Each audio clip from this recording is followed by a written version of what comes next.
mesmo você estando num lugar tão distante e ao mesmo tempo conseguir te pegar, tá vendo? Tá vendo? Verdade. Já tá no ar. Gente, muito boa noite a quem está nos assistindo agora. Bom dia, boa tarde, quem assistir essa live depois que for ao ar. O apresentador Afonso Borges está sentado em uma sala. Ao fundo, há uma estante com diversos livros. Bonitinho, que aqui a gente grava, que parece que é uma coisa improvisada, mas não é não.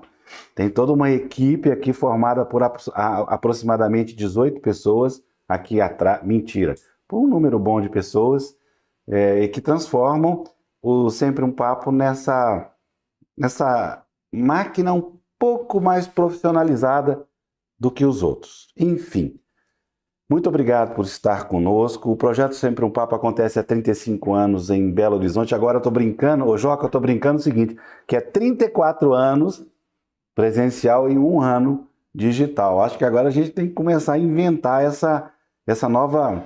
essas duas formas de vida que a pandemia nos lançou, né, meu amigo? Muito obrigado Mas por estar que comigo. seja breve, né, Afonso? Que não demore tanto assim, né? Numa distância, sempre um papo à distância não rola. Tem razão. Você então pode falar bem, porque eu tenho a alegria de dizer que eu lancei os seus 4 livros no Sempre um Papo, não foi? Os meus 4 últimos livros foram lançados. Os 4 no Sempre um últimos. Papo. Pois é. Esse é o primeiro à distância, né, Afonso? Os 3 anteriores foram com conversas e Público, presença, olho no olho, essa coisa que a pandemia nos isentou, né, desse tempo. Mas aqui, ô Joca, falando nisso, para o projeto Sempre um Papo, nem tão diferente foi no ponto de vista da execução do evento. Por quê?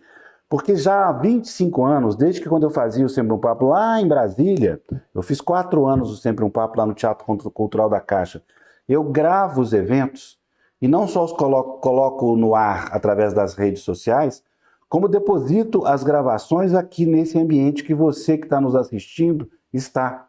É o YouTube. Nesse YouTube do Sempre um Papo, tem aproximadamente 450 programas gravados ao longo desses 25 anos. Então, tem coisa para maratonar aí até vocês ficarem... até terminar a pandemia. Pronto, falei. Então, você que está aí, inscreva-se no canal, forme as outras pessoas, compartilhe essa live que a gente vai falar, porque hoje o motivo do nosso encontro é o mais recente livro do Joca, O Riso dos Ratos. Afonso segura nas mãos o livro O Riso dos Ratos, de Joca Terron. Pela Companhia das Letras. Aí nos comentários do YouTube tem o link de compra. Quem quiser comprar, pode comprar, não tem problema nenhum. O Joca não acha ruim, a gente também não. Muito menos a Todavia, que é a editora do Joca já nessa nova etapa da vida dele. Então, Joca, vamos lá? Como eu te pedi, tudo aqui é combinado, gente. Não se enganem, não tem nada espontâneo. Como eu tinha combinado, quero pedir para o Joca criar um ponto de referência aí na sua trajetória e contar para a gente em que momento você realmente se convenceu, se convenceu, que é o mais importante, eu acho, de que estava na hora de ser um escritor profissional. Bem, boa noite, Afonso. Obrigado por esse 4º encontro consecutivo, né? O designer gráfico e escritor Joca Terron está sentado em frente a uma parede decorada com figuras de uma miniatura de embarcações à vela. É uma pena não estar em Belo Horizonte. Eu acho que a pior coisa é essa, que é uma cidade que eu adoro. E também não poder encontrar os amigos pessoalmente que moram em BH, né? E, além de tudo, também, depois da conversa do Sempre um Papo, sempre houve o lançamento do livro propriamente, né? Com autógrafos e com as conversas de praxe.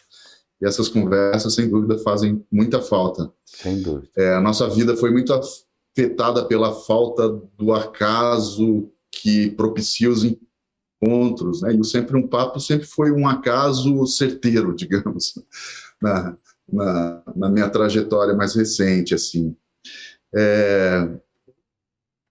Agradeço também quem está aí do outro lado assistindo pacientemente, né, esse dilúvio de lives que a gente tem vivido de 2020 para cá, que tem decididamente afetou todas as nossas vidas. Eu tenho dado aulas e também, ou seja, passo boa parte da minha semana fazendo aulas privadas, né, com os alunos, mas conversando à distância, através de uma tela. E eu confesso assim, que isso, embora eu esteja aqui conversando com o Afonso, essa simpatia, um amigo, não é a melhor das situações, né? Porque a minha visão da literatura, sabe, Afonso, ela parte de um princípio de solidariedade que nasce do encontro. Não somente do encontro, nosso encontro das pessoas com os livros, através da leitura, mas um encontro físico mesmo, né? Encontrar as pessoas. Sei lá, na última década e meia, intensificou-se um cenário de conversas públicas, de festivais, de feiras de livro, de eventos ligados à literatura no Brasil, que foram muito importantes para o cenário da literatura brasileira contemporânea. E também muito frutíferos no que se refere ao diálogo entre as pessoas que fazem essa literatura, né, que participam dela, leitores e escritores e escritoras. E, bem, na medida em que se impede isso, cria-se um impasse que eu acho que verdadeiramente é uma novidade, pelo menos no modo em que vínhamos vivendo a literatura. Porque, num princípio lá mais distante, esse encontro ele não era, né, assim, não fazia muita parte. Eu me lembro na infância, bem, eu comecei a ler muito cedo e também comecei a escrever muito cedo, sabe, Afonso? Então, a literatura, a ficção, a leitura de ficção, ela sempre fez parte da minha Só vida, uma assim. parte, você saiu de Cuiabá há quantos anos? Eu saí de Cuiabá com 1 ano. Mas Cuiabá nunca saiu de mim. Eu consegui fugir de Cuiabá, né? Mas o contrário não se deu. Mas, por outro lado, assim, eu demorei assim, eu vivi em muitas outras cidades do Mato Grosso, em decorrência do trabalho do meu pai, que era bancário, funcionário do Banco do Brasil, e viajava, né, com frequência. A família se mudava com muita frequência. E boa parte, em toda a minha infância e até a adolescência, nós vivemos em cidades do sul ou do centro-oeste do Mato Grosso. Em diversas cidades, de 2 em 2 anos, a gente se mudava de cidade. No entanto, toda a minha família materna é de Cuiabá e eu sempre voltei lá, cada ano eu voltava, né, para visitar os tios, tias, avós. Mas eu também tenho um lado em São Paulo, pois meu pai é paulista, então eu sempre tive dividido, assim, sempre fui meio paulista, meio mato-grossense, né? Paulista do interior, claro. Na medida, essas viagens e mudanças frequentes, elas influenciaram muito no meu gosto e também na formação do meu temperamento, né? Que, assim, essa distância e essas passagens muito rápidas pelas cidades que acabavam interferindo na dinâmica da vida, de conhecer, fazer amigos, esse tipo de coisa, assim. Então, a leitura acabou quebrando meu galho, né, nesse sentido, porque meu pai sempre foi um aficionado pelos livros e sempre houve livro em casa, sempre teve livro à disposição, e quando a gente viajava também sempre comprava livros. E a leitura se tornou fundamental na minha vida. Só que, bem, tem gente que lê a vida toda e nem sempre se decide a escrever alguma coisa, né? Eu acho que talvez seja o mais comum. E, no meu caso, eu imediatamente, assim, eu comecei a ler e comecei a escrever, eu comecei a inventar coisas. A leitura sempre alimentou a minha imaginação e eu sempre senti desejo de exprimir aquilo que eu pensava, que eu imaginava. Daí que, bem, quando me perguntam isso, eu sempre... Já me perguntaram numa entrevista uma vez qual é a minha maior extravagância. A minha maior extravagância é fazer, aos 53 anos, as mesmas coisas que eu fazia quando eu era criança, né? Que é ler e escrever, e isso ocupa a maior parte do meu dia a dia. Ler e escrever, me dedicar aos livros. Então, é uma grande extravagância num país com tantas dificuldades, né, com tanto desequilíbrio social, para dizer de uma forma eufemística. Rápida também. O que nós vivemos no Brasil, essa tragédia social, sociocultural, socioeconômica, enfim. Então, sei lá, a leitura me acompanhou. Eu nunca me decidi a ser escritor, sabe? E eu já desejei ser uma série de coisas. Na adolescência eu queria ter uma banda de rock, tive algumas. Eu tentei jogar voleibol, assim, na infância. Tentei, não, joguei por 10 anos, dos 10 aos 18 anos, assim. Acho que até dei minhas cacetadas, ou minhas cortadas. E era uma coisa que eu desejava fazer. Desejei ser arquiteto, estudei arquitetura, depois desejei ser designer gráfico, porque eu estudei design gráfico na universidade também, e fui designer gráfico por um bom tempo. E eu, portanto, eu nunca desejei ser assim. Eu faço isso, sabe? Eu desejo isso o tempo todo. É um desejo que já está introjetado, que já pertence ao meu, sei lá, a quem eu sou. E escrever, para mim, eu imagino o tempo todo as histórias que eu pretendo abordar, da maneira que eu pretendo abordar. Agora, evidentemente, a escrita, como qualquer atividade, ela vai se transformando. Assim como a gente se transforma, os interesses que nós temos, os objetivos, a forma de compreender a literatura ou a própria escrita, isso se transforma. Nosso ponto de vista muda o tempo todo a respeito disso, né? E os cursos, enxergar isso. Os cursos que você ministra, que são muitos, né? Eles entram em que faixa, em que frequência nesse seu trabalho? Vamos chamar de trabalho mesmo.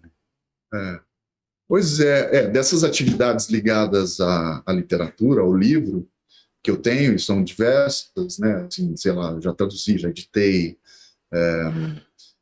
já escrevi crítica para, sei lá, todos os órgãos de imprensa que existem e que já não existem mais nas últimas 2 décadas. Mas dar aula talvez seja a mais recente dessas atividades. Eu faço isso há 4 ou 5 anos. Eu comecei por um convite da Márcia Fortunato e do Roberto Tadei, que são os coordenadores da pós-graduação em formação de escritores do Instituto Veracruz, em São Paulo, onde foi a minha primeira experiência com aulas nesse sentido, né? Aulas dedicadas à literatura. Antes eu já havia dado aula de, sei lá, informática, computação gráfica, uma série de coisas. Mas abordando literatura foi nisso. E eu continuo a dar aulas lá no Instituto Veracruz, nessa pós-graduação. Depois eu também tenho dado uma oficina frequente dedicada à escrita de romance na Escrevedeira.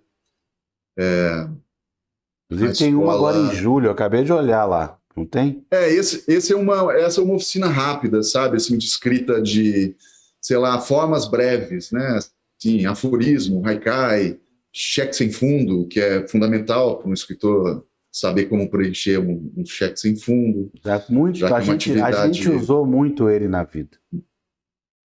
Pois é uma atividade difícil, né? Enfim, a brincadeira. Mas essa é uma diversão, assim, que dura um mês. Mas eu dou uma oficina que é semestral, são 2 módulos, primeiro semestre, segundo, de 4 meses cada um desses módulos, dedicado à escrita de romance, onde os alunos levam seus projetos e a gente desenvolve e lê coletivamente e tal. Tem sido muito bacana e me entusiasma muito, assim, sabe? Inclusive o resultado, o trabalho dos alunos, a escrita deles, a perspectiva que eles têm da literatura, é sempre muito instigante. E Joca, você, ao iniciar os cursos, fez aquela reflexão que todo professor faz, que é: vou ensinar o que eu sei ou vou desenvolver uma teoria para ensinar o que eu sei? Você está entendendo aquela reflexão que a gente faz na hora de fazer um plano de estudo, na hora de fazer um plano de trabalho? Como é que você chegou a isso?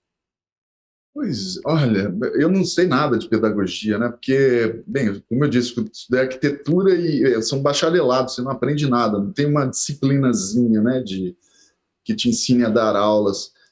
E nesse sentido, assim, poucos encontros que eu tive com os meus coordenadores, o Tadei e a Márcia, eu já aprendi muitíssimo, porque eles são muito experientes nisso. E eu confesso para você que, primeiro, eu sou uma figura meio esponjosa, assim, eu sou um escravo da minha curiosidade. Então, o meu pensamento, ele se movimenta diante de tudo aquilo que eu leio. E eu leio muita teoria, por exemplo, é uma leitura que me satisfaz curiosamente, ou sei lá, não sei, eu devo ter um espírito masoquista, mas eu leio muito ensaio crítico, essas coisas, assim, eu gosto. Eu tô com o do Julian Fuchs agora para ler em cima aqui. Ah, não, mas o Fuchs é outro nível, né? O Fuchs sei lá, tem doutorado, é um cara... Eu não, eu sou digamos assim, um pensador vagabundo da literatura. Eu não tenho formação em letras. Então, tudo aquilo que eu invento eu entendo a crítica ou o pensamento crítico, pedagógico, didático, que seja, acerca da escrita, de uma forma muito livre. E boa parte desse pensamento é composto de intuição e improvisação também, sabe? Daí que eu trago para a sala de aula aquilo que eu estou lendo e que eu gostaria de compartilhar. E eu sempre procuro estabelecer ou entender também o possível parentesco daquilo que os alunos estão produzindo. É uma maneira interessante de incluí-los dentro de uma... Sabe, pombas, né? A literatura não nasceu ontem, e às vezes os escritores acham que ela nasceu ontem. E eu acho importante entender a qual família cada um deles, fazê-los com que eles entendam a que família eles pertencem, que tipo de literatura eles podem produzir. É parte do processo, isso. O processo... Evidentemente, não é tudo. Me interessa saber um pouquinho também sobre as suas limitações no campo da escritura. A gente sempre sabe quais são e onde elas estão. Como você as enfrenta? Bem, não, limitação é algo em relação à escrita que todos temos, né? A possibilidade de comunicar alguma coisa. Eu acho que a escrita, parte substancial dela é esse enfrentamento, vem desse enfrentamento, com a impossibilidade de dizer algo da maneira clara que nós poderíamos fazer, né? São muitas as possibilidades, mas nem todas estão ao nosso alcance. Eu não sei, Afonso, assim, eu gosto de pensar que parte da ficção é esse jogo de tentativa, sabe?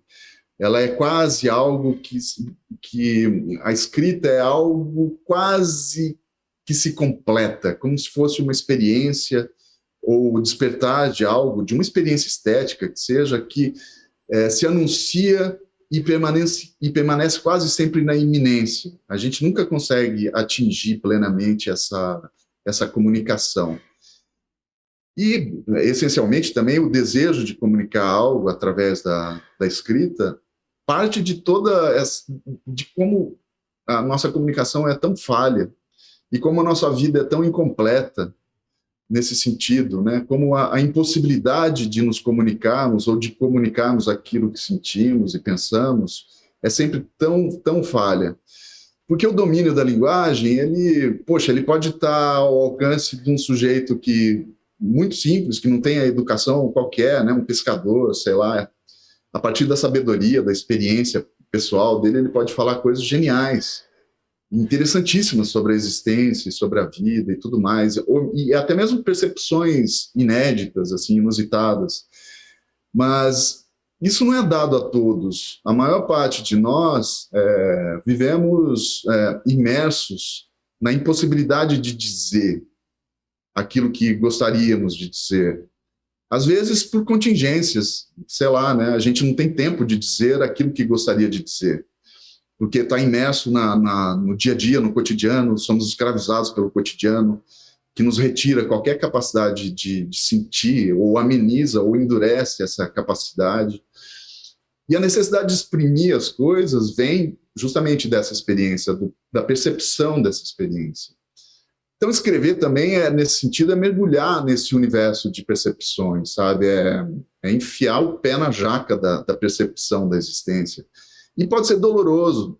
É doloroso, como qualquer processo de aprendizado, e também é doloroso no sentido da incompletude, de que não é fácil, a gente não atinge facilmente a comunicação. E acredito que grande parte da literatura é isso. Temperado, evidentemente, com um desejo de vingança do mundo, né? Tem que ter. Se não houver beligerância, fim. Morre, porque a beligerância ela se dá em diversas camadas, né? A primeira, óbvia, é a beligerância que você tem que estabelecer com papel em branco. Se for leve, né? A segunda é o contexto, é tudo que nos rodeia, né? Que hoje, então, estamos vivendo uma espécie de PhD nesse assunto, né? Diariamente. O Paul Valéry, o grande poeta francês, ele dizia que boa parte da literatura pode ser resumida a isso, né? O desejo de de evitar o espírito da escada. Vem de um provérbio, um ditado francês. Mas é justamente... sabe quando lhe dizem alguma coisa na infância? Você está na escola e alguém te humilha e você não responde a tempo, né? E à altura, e cala-se, e volta para casa chutando cascalho, chutando pedrinhas e pensando no que poderia ter respondido, e aí vem a resposta, né?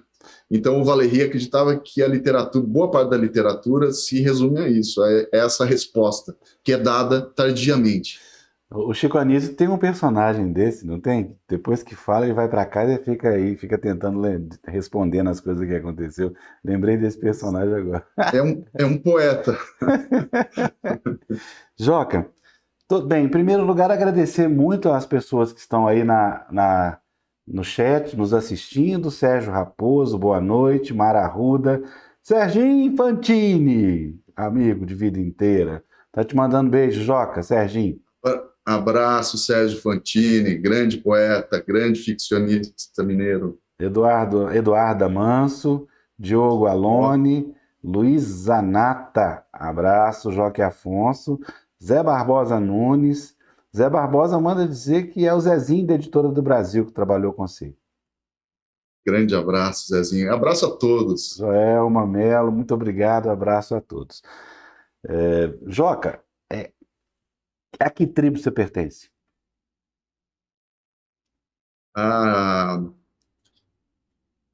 Eu fui expulso dessa tribo, Afonso.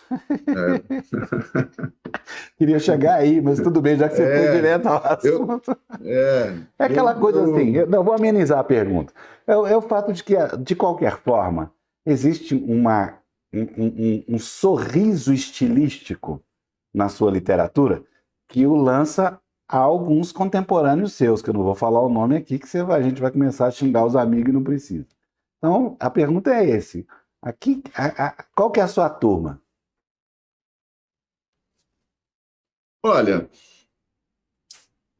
eu gosto de pensar, assim como o Groucho Marx, que um escritor que se preze, ele não deveria aceitar o convite para qualquer tipo de clube, sabe? E é curioso, porque no meu primeiro livro publicado, um livro de poemas, assinado por a orelha assinada por um poeta, terminava o texto da orelha, da apresentação, dizendo bem-vindo ao clube. Mas eu nunca me senti pertencente a esse clube, seja o clube da literatura brasileira, seja... eu não sei exatamente, assim, sabe? Realmente não me sinto encaixado.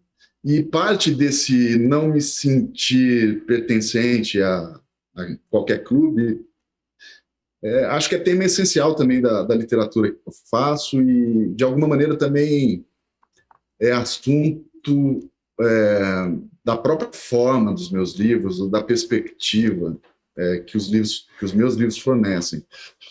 Mas, Afonso, também todo escritor, toda escritora tem essa ilusão de que não pertence ao clube, a um determinado clube, que seja o clube da língua portuguesa, vá lá. A gente sempre tem essa ilusão, né, de que não pertence, mas decididamente eu cansei de... Eu não sei, eu não procuro turmas assim, sabe? Eu tenho muitos amigos, escritores, amigas, eu acho que eles entendem do que eu estou falando, entenderiam caso me ouvissem dizer isso, não é que eu não goste deles, eu os adoro e sinto muita falta deles, mas aquilo que eu faço, parte importante daquilo que eu faço vem da crença de que ninguém faz igual a mim, sabe? Então, que essa perspectiva, também não quero parecer presunçoso aqui, não se trata disso, mas Entendi. a gente vive, a gente procura agir de uma determinada maneira, atendendo a determinados preceitos e tal. Agora, a obra artística, e a literatura é um trabalho artístico, se ela desconsiderar seu compromisso com qualquer tipo de originalidade, acredito que, enfim,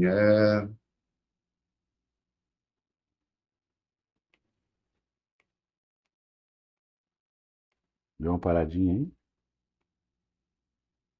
Tem tempo? A internet dele é paga? Deu 15 minutos, desliga? Joca, deu uma paradinha aí, gente. Vamos esperar um pouquinho. Que são as alegrias, né, que a gente vive hoje com relação ao streaming. O Joca tá lá em Picos, uma praia perto do Ceará, né? Perto de... Falou o nome aqui, não sei. Então, caiu a ligação. Que maravilha. Vamos buscar novamente aí o Joca. Vamos guardar um minutinho. Enquanto isso, sabe o que eu vou fazer? Uma coisa que eu queria fazer enquanto o Joca estava aqui. Que é ler um trecho. Ei, Joca, voltou? Enquanto o Matheus resolve ali, falta muto. é para mutar ou não? Não, já, beleza, voltou. Ó, eu já comecei a falar, vou continuar. Na hora que você sumiu, eu disse que eu ia ler um pedacinho do livro do Joca que mostra a desenvoltura e a irresponsabilidade que esse cara fez, porque eu comecei a ler e não consegui parar, e não almocei, não comi, não fui ao banheiro. Tem 3 dias que eu não faço... Bem, tô brincando. Agachados ao pé da janela, admiravam os chassis carbonizados sob a chuva. Parecia um campo frequentado por caçadores armados com maçaricos em vez de fuzis. A escuridão logo pousou e eles aceitaram calados, mascando a carne seca e se revezando na vigília até a chegada da manhã.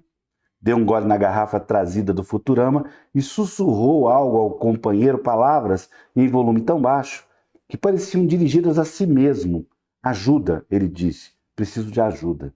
Não tenho muito tempo e, antes que acabe, eu preciso cumprir a promessa. O aguaceiro aumentou, encobrindo sua voz, encharcando o terminal, até a noite vir de novo, enquanto ele esmiuçava ao avô o ocorrido à filha e o período de estagnação que lhe sucedeu, no qual permaneceu prostrado no apartamento, tão voltado para sua crise, que não chegou a perceber as voltas que o mundo dava para trás. Voltas que o conduziram até ali, ao ventre daquela baleia metálica encalhada na cidade deserta. Alguém consegue parar de ler esse livro? Depois de ler isso, que está no meio, está no início não. Queria que você falasse um pouquinho do livro. Joca, te dou a palavra em aberto, para depois a gente se concentrar nos detalhes do livro. Bem, obrigado pela leitura. Tem uma ideia que norteia o trabalho editorial, assim, que determina que, para você verificar se o livro é realmente bom, você deve abrir o livro na página 90 e ler a página 90. Se houver ritmo, interesse, né, e enfim, principalmente o ritmo da narração estiver ali a toda, significa que talvez você tenha um bom livro. em mãos. Esse é 70, dá para trocar? Dá para trocar. Não, mas depois faço o teste da página 90. Vou fazer agora. Não, eu sempre faço isso com os livros dos alunos e também com os meus próprios livros. Bem, o livro é isso, assim, sabe, Afonso? Ele é tão difícil falar dos livros que a gente gastou 3 anos para escrever, né? Tentar resumir. Para você resumir um livro que você escreveu, você teria que simplesmente ler o livro inteiro, todas as palavras, sem deixar cair nenhuma. Esse é o resumo possível de um livro para o seu autor. Mas é um livro que nasceu assim de inquietações. Eu escrevi o livro à mão, ele começou a florescer em 2012, já faz bastante tempo, e um diário que era um diário cotidiano, onde eu relatava uns problemas pessoais, que eu tinha que passar por uma abstinência alcoólica de 3 meses, que duraria 3 meses. Depois, o motivo, a suspeita que levou a essa abstinência se denunciou falsa, né? Mas a preocupação não, né? Eu fiquei muito preocupado e comecei a escrever esse diário e percebi que ali podia ter uma narrativa, uma história, baseada no seguinte princípio, que é de se um sujeito estiver tão obcecado com um problema pessoal que ele não tiver mais, simplesmente não perceber mais o mundo ao seu redor, as coisas que acontecem nesse mundo, que é normalmente o que acontece quando a gente está muito obcecado por algo, né? Nesse caso era um problema de saúde do personagem. Aí, bem, com o tempo eu fui desgostando desse texto, achei que ele não dava conta da narrativa que foi se moldando na minha cabeça, porque com o passar do tempo, eu preciso de tempo para moldar as minhas histórias. E o tempo não é necessariamente o tempo da escrita, é o tempo da vivência da história que começa a nascer como uma erva daninha na minha imaginação, e começa a ocupar os lugares, começa a tomar, às vezes, rumos insuspeitados ou não desejados. E para fazer isso, eu precisei jogar isso tudo fora e começar a escrever do zero. Foi quando eu me dei a chance de escrever o livro. Foi logo depois de A Morte e o Meteoro ser publicado, em 2019, de escrever à mão a história que eu vinha imaginando a partir daquela ideia inicial, né? Que eu comecei em 2012. E saiu, e dessa vez funcionou. Eu conseguia encontrar essa voz narradora, consegui seguir adiante e manter o ritmo da escrita, que é essencial nessa primeira etapa. Agora, a história, propriamente, assim, eu não me preocupo muito com a história que é contada no livro, sabe? Porque o que me desafia a escrever os livros tem a ver com a percepção do tempo, como se dá na estrutura narrativa que eu estou escrevendo. E para esse livro, a estrutura do tempo é muito, muito importante, né? Já que a história é como se fosse um avançar para trás, né? Essa ideia norteou bastante a escrita do livro. Então, isso foi fundamental. Então, essa percepção temporal dentro da história. E outra é o próprio tempo das sensações que o personagem sente. A história, o Riso dos Ratos é narrado na terceira pessoa, mas é uma terceira pessoa muito próxima desse protagonista, que é esse pai que deseja vingar a filha de uma violência sofrida por ela, e atendendo a códigos de honra masculinos, nos quais ele não acredita piamente, né? Ele suspeita desses códigos de honra. Mesmo assim, ele não vê outro caminho, porque essa violência lhe atingiu de maneira tal que ele não vê outra alternativa a não ser levar adiante a vingança e matar, assassinar o sujeito em questão que cometeu a violência. Vocês percebem que eu não falo qual violência é e também não nomeio o agressor. Ele é tratado apenas como sujeito em questão ao longo do livro. Isso tem a ver com o mundo desse pai. Esse é um mundo no qual as palavras deixam de fazer sentido. Por isso, na narrativa de O Riso dos Ratos, nada é nomeado. A filha não tem nome, o pai não tem nome, a cidade não tem nome, o país onde essa cidade se encontra não tem nome. E o único nome próprio que há em todo o livro é o do Futurama, que é um supermercado arruinado. Futurama está lá.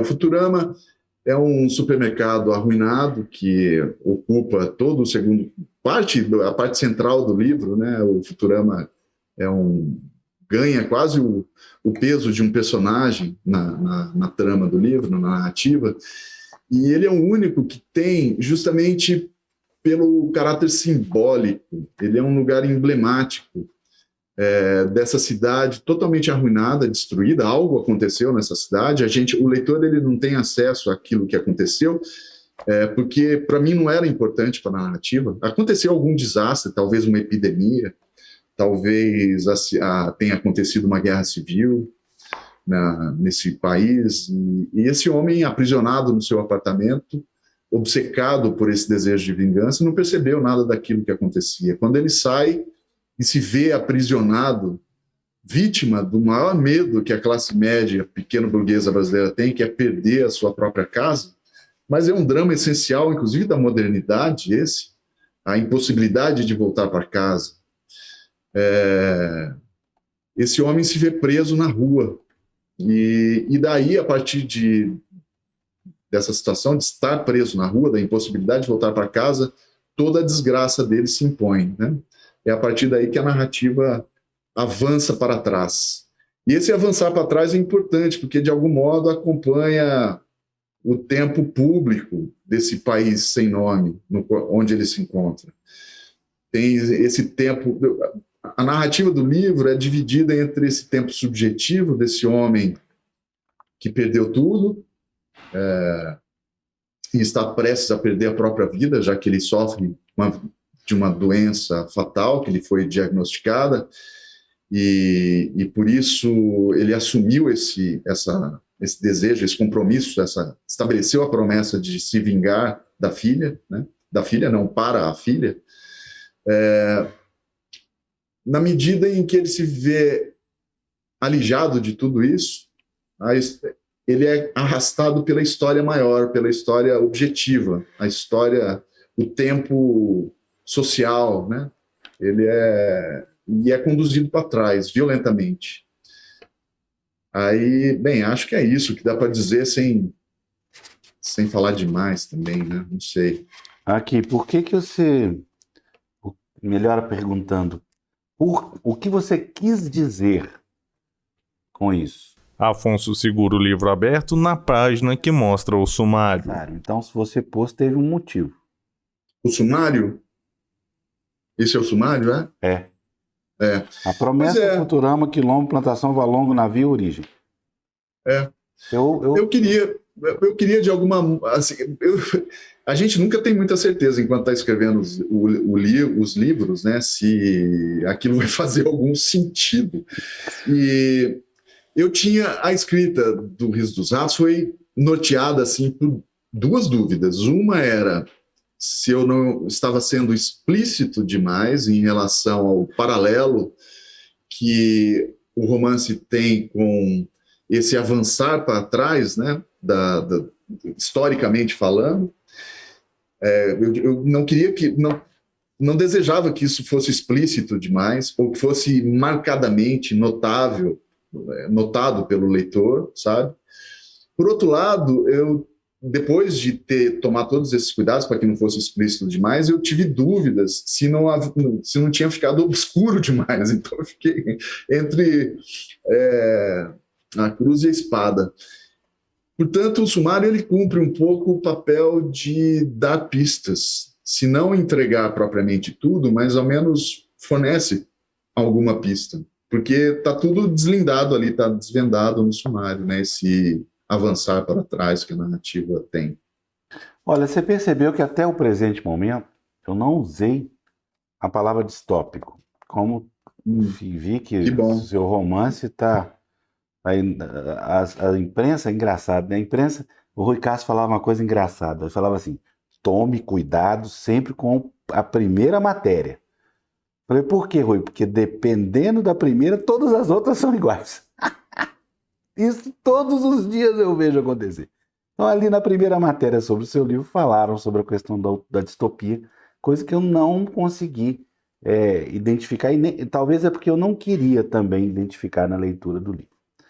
Nesse contexto, eu queria te perguntar sobre alguns trechos, ou pelo menos um trecho que me marcou aqui, quando você diz que confirmou a identidade ao retirar o relógio niquelado do pulso esverdeado pelas algas. O cadáver que aparece na praia notou com certa tristeza que os relógios de pulso dos afogados continuavam a funcionar, rigorosamente pontuais, mesmo após a morte do dono. É essa ilusão de tempo que você quer dizer para o leitor? Olha, não sei, eu não sei o que eu quis dizer para o leitor. Eu estou sendo franco aqui, sabe? Eu acho que o livro tem uma visão meio selvagem da sociedade brasileira, talvez. Ele reflita, talvez ele tenha o anseio, de alguma forma, de refletir a selvageria que são as relações sociais desse país, né? E como nós estamos escravizados por elementos ou por forças que fogem completamente à nossa percepção. É como se nós fôssemos levados de roldão por uma enxurrada que é propriamente a falta, talvez, ou a fragilidade da estrutura social que esse país tem, ou a própria civilização brasileira, como ela é feita de uma constituição fragilíssima e que está exposta o tempo todo à destruição. Esse é um sentido, sabe? Então, se há algum elemento distópico no livro, é uma distopia miserável, ou é a distopia dos miseráveis, propriamente. Porque seria a distopia possível num país que não atingiu propriamente o seu desenvolvimento civilizacional e que ficou a meio caminho. Portanto, que distopia seria essa? Seria a distopia da própria miséria. Nesse sentido, assim, esse é um aspecto do livro. Agora, existe esse outro aspecto relacionado ao tempo, propriamente, que é uma preocupação que todos os meus livros têm, que é uma discussão acerca do tempo, a respeito do tempo, sobre o tempo. E como essa parte de uma ideia de que o tempo ele não é único, ele é múltiplo, e decididamente ele não é o tempo que um rico tem, não é o mesmo tempo que um pobre tem. São tempos distintos. Esse tempo que eu digo, ele está relacionado evidentemente ao tempo que a pessoa, o indivíduo, tem para se dedicar aos seus próprios desejos e à sua própria vida. E na medida em que um sujeito exposto ou submisso ao trabalho, ou mesmo ao massacre informacional que nós temos nos dias atuais, que nos impedem, sequestram a nossa consciência, nos impedem de ver as coisas com os olhos abertos, né? Digo isso em relação, por exemplo, ao volume, a enxurrada de chorume que as pessoas desinformadas recebem através do WhatsApp, cooptando-as, né, sendo cooptadas. Isso rouba o tempo delas, mas rouba o tempo essencial, que é o tempo cotidiano, o tempo que elas têm para viver o seu dia a dia, os minutos que passam, mas rouba um outro tempo, ainda mais substancial, que é o tempo das suas vidas. E rouba, decididamente, o nosso futuro, né? Considerando que, bem, né, o futuro ainda faça parte dos nossos prognósticos. Essas são discussões que permeiam o livro. Evidentemente, nunca explicitamente, mas fazem parte do rol de interesses que me levaram a escrever a narrativa desse jeito, do jeito que ela é construída, sabe? Me incomodou. Bem, me incomodou não, que o livro me incomodou o tempo inteiro. Mas isso é ótimo. Eu fico feliz e te agradeço por ter feito um texto que me incomodou tanto. Escrever livros para adormecer alguém não faz parte dos meus planos. Mas você tem conseguido. Pode ter certeza. Às vezes, porqueiros recebiam fetos e cadáveres de bebês para alimentar os porcos. Onde você tirou isso? Não sei, mas, enfim. Os porcos, né? Os porcos. Eu me lembro de um episódio que aconteceu anos atrás, foi notícia, que um dono, criador de porcos nos Estados Unidos, sofreu uma síncope qualquer e caiu no seu chiqueiro, né? E desapareceu, evidentemente, né? A polícia não conseguiu localizar o dono da casa, não se soube, e aí descobriu-se depois de algum tempo que os porcos haviam comido o seu criador. Pois é, mas isso causou grande escândalo, né?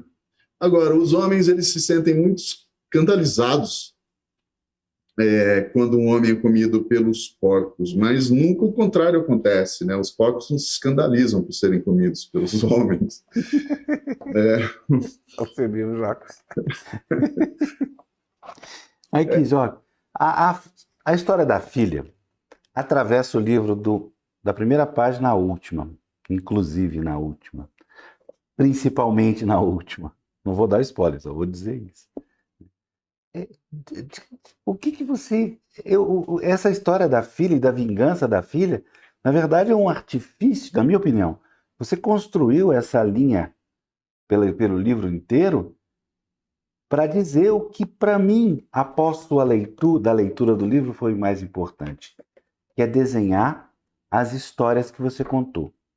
A minha viagem no seu livro foi em menor escala no personagem, em menor escala ainda na obsessão dele pela filha, e em outra escala mais lúdica e até lírica, nas histórias ao redor disso tudo. Era isso que você queria fazer? Sim. É assim, né? O personagem, o presente dele, né, Afonso, ele está mergulhado na brutalidade, ele é subjugado por essa brutalidade, ele está preso a esse presente, o presente o subjuga, e esse presente é composto de pura brutalidade. Portanto, assim, o único lugar, na medida em que o sujeito não tem o futuro, porque o futuro para a gente, ele é uma medida de escape, ele é uma rota de escape. Bem, quando a ideia de futuro existia, né? Era algo presente nas nossas vidas.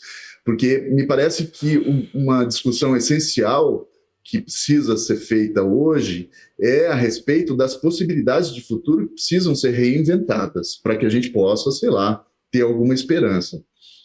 E, por hora, a gente está sendo coibido nessa discussão que é tão urgente, tão premente. A gente precisa discutir o futuro, as possibilidades do futuro.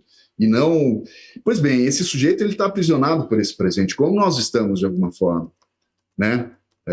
Há pessoas que estão aprisionadas pela transmissão ao vivo da CPI da Covid, que, bem, é uma tentativa de resolver uma outra prisão maior, superior, que nos prende, que é esse país brutal ao qual a gente está amarrado, né?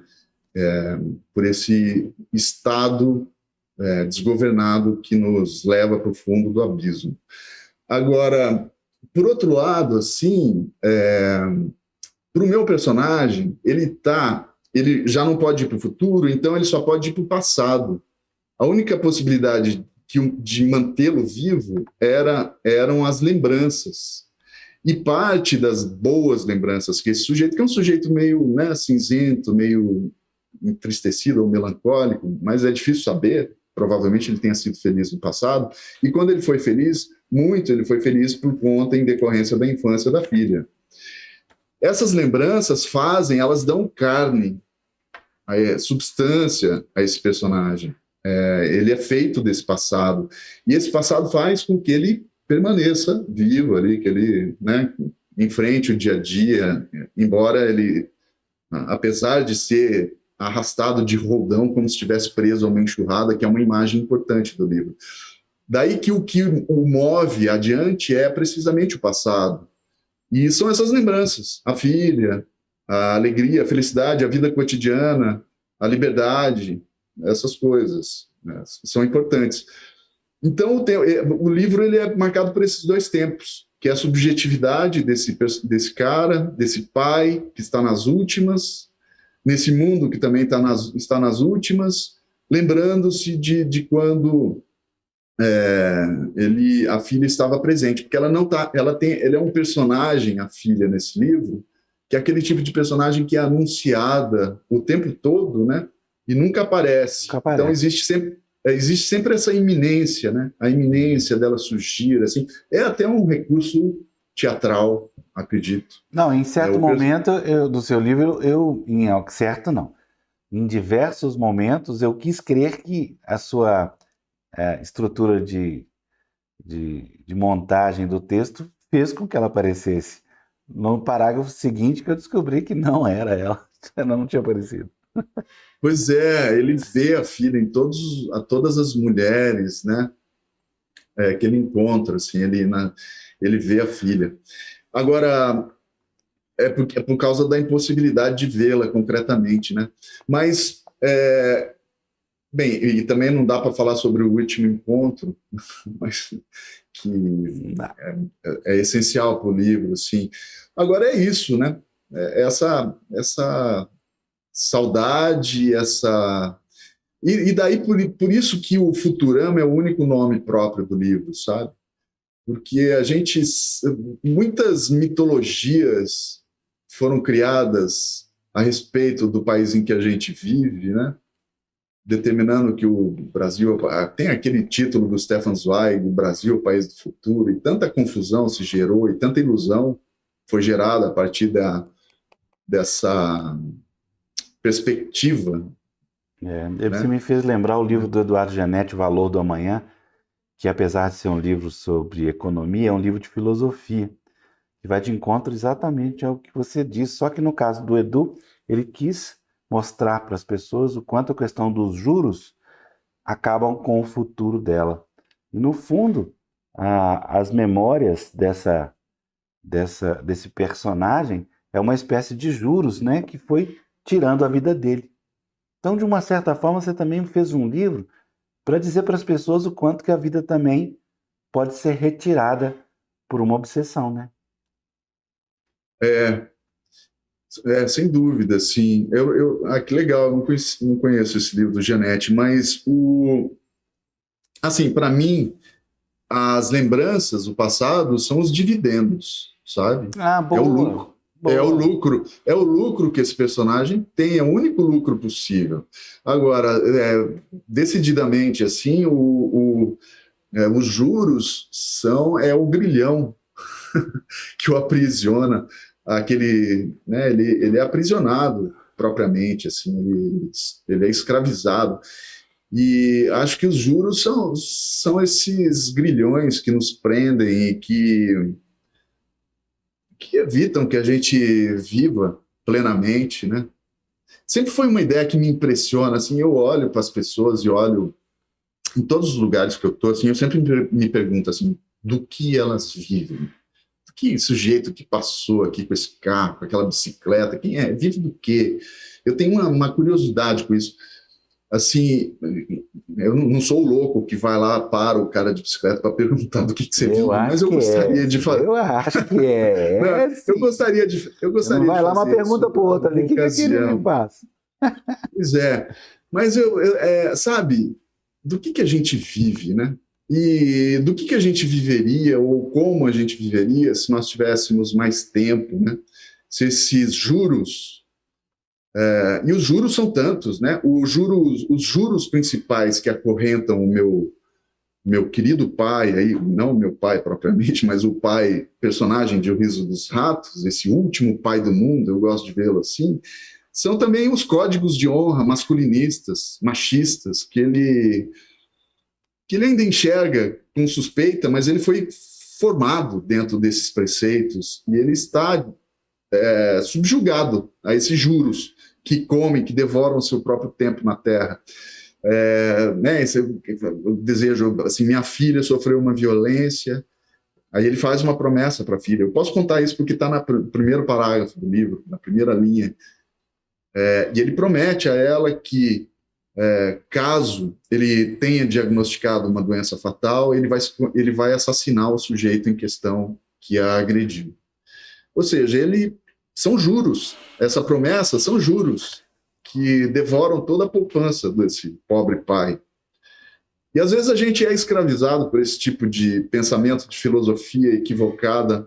Quanta gente nesse país hoje acredita que a Terra é plana, ou que a cloroquina salva vidas, ou pode servir para o tratamento preventivo da Covid.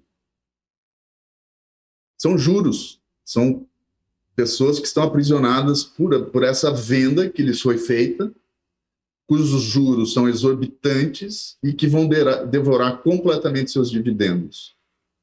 E os dividendos são propriamente o futuro, né? Gente, nós estamos aqui reunidos nesta mesa virtual por causa do novo livro do Joca, O Riso dos Ratos, editado pela Todavia.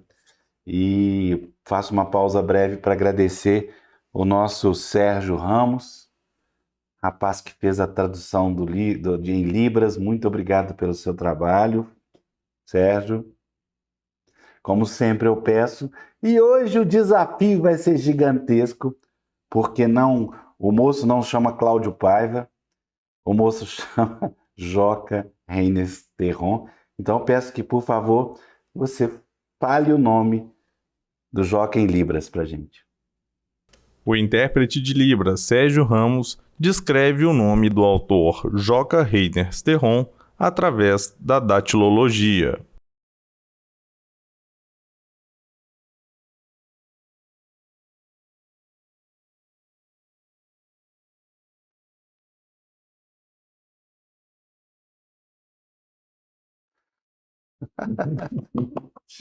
Obrigado, Sérgio. Obrigado. É difícil, não é fácil não. Ele soletrou, você viu, né? Letra por letra.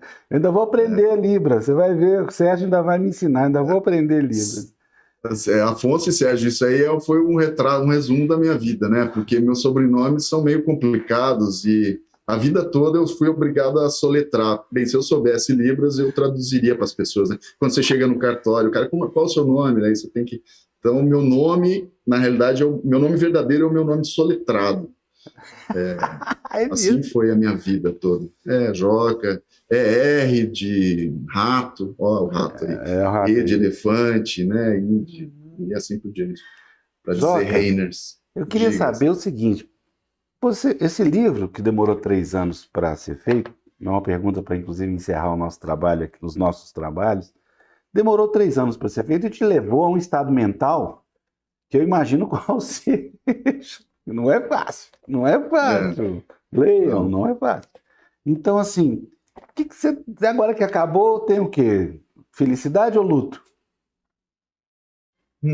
Bem, luto é o que eu sinto toda vez que eu publico um livro. Sempre depois vem uma sensação parecida com o luto. Eu nunca perdi, assim, meus pais estão vivos, por sorte, e todas as pessoas muito queridas, mais próximas, exceto dois tios que perdi para a Covid, mas os livros, assim, a gente cria um vínculo com eles, porque os livros eles começam a ser gestados muito antes de o autor sentar e começar a escrever propriamente, né? E comigo funciona assim. Eu tenho livros em gestação que me acompanham há 20 anos, assim, e eu tenho poucas coisas escritas e muita esperança de um dia escrevê-los. Daí que quando um livro é publicado, é isso que acontece, uma espécie de luto, porque esse livro eu nunca mais vou poder me dedicar a ele. Não, é uma espécie de morte. Sim, né, acabou, não vou mais escrever esse livro novamente, né? Agora, por outro lado, e as lembranças, assim, por mais difíceis que os temas sejam, eu me sinto um escritor pleno, ou eu só me sinto um escritor quando eu estou escrevendo. Agora, por exemplo, eu não estou me sentindo nada escritor, estou me sentindo um impostor, muito provavelmente, né? Estou aqui contando balelas que eu pensei posteriormente, enquanto eu escrevia o livro, não pensei Aí é o nada lado disso. irreverente do Joca, sei. Mas, não, é um pouco verdade isso, sabe, Afonso? Assim, porque tem muito de intuitivo na escrita de um livro, né? E também tem muito disso do caráter imaginado, a dimensão imaginada que os livros têm. E é isso que acaba quando você publica um livro. E aí começa, bem, ou você volta àquela... Eu fico procurando, estou olhando para cima assim, mas é precisamente isso, eu fico procurando os possíveis livros que estão em gestação há muito tempo, qual deles eu vou me sentir preparado para encarar qual deles agora? Qual que vai, né, me fazer sentar e escrever essa coisa? E eu não sei, por enquanto eu não sei, então também me sinto um pouco incomodado, sabe? Tem muito na escrita de um livro tão difícil, tão duro quanto esse, e tão espicaçado pelo presente, pelo aquilo que a gente está vivendo, como o Riso dos Ratos certamente não foi fácil, eu passei por momentos difíceis assim na escrita do livro, mas na verdade nada se compara. É muito bom poder escrever, é uma dádiva. E é uma dádiva que a gente não sabe se repete, né? Se vai acontecer. Os escritores estão sempre à mercê dessa dúvida. Será que eu vou conseguir escrever outro livro? Então, nesse momento, eu me encontro agora. Agora, se vai ser um livro de amor, que tenha uma ideia de futuro, que eu acredito que em algum momento eu deva me dedicar a temas um pouco... sei lá, eu acho que todos nós, né?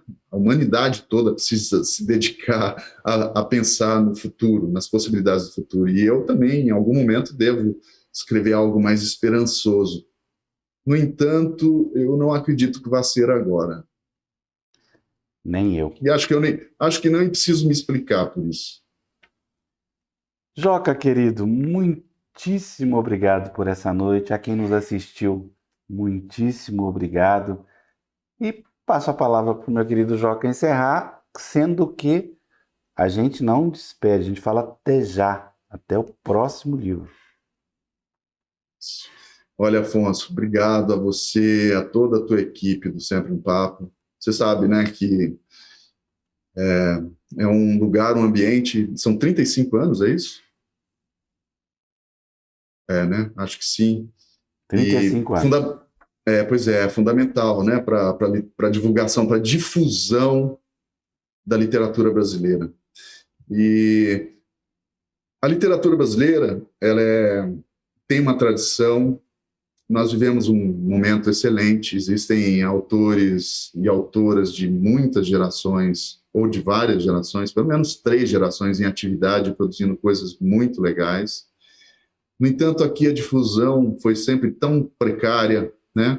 Decorrente da nossa, enfim, de toda a nossa precariedade que nos formou, que nos faz. E daí que um livro é sempre uma luta, um gesto político, um aceno de liberdade, de possibilidades, concretamente de futuro. Por mais difícil que o seu tema seja, um livro nesse país sempre é uma promessa de futuro. É isso, agradeço a presença de todos. Muito obrigado, Joca. Dizendo que depois este programa vai ser veiculado também na Rede Minas, na TV Educativa de Minas, depois vira também um podcast na Rádio Alvorada. E você que nos assistiu, compartilhe ao infinito, porque o assunto foi O Riso dos Ratos, pela Todavia, livro novo do Joca Reines Terron. Muito boa noite.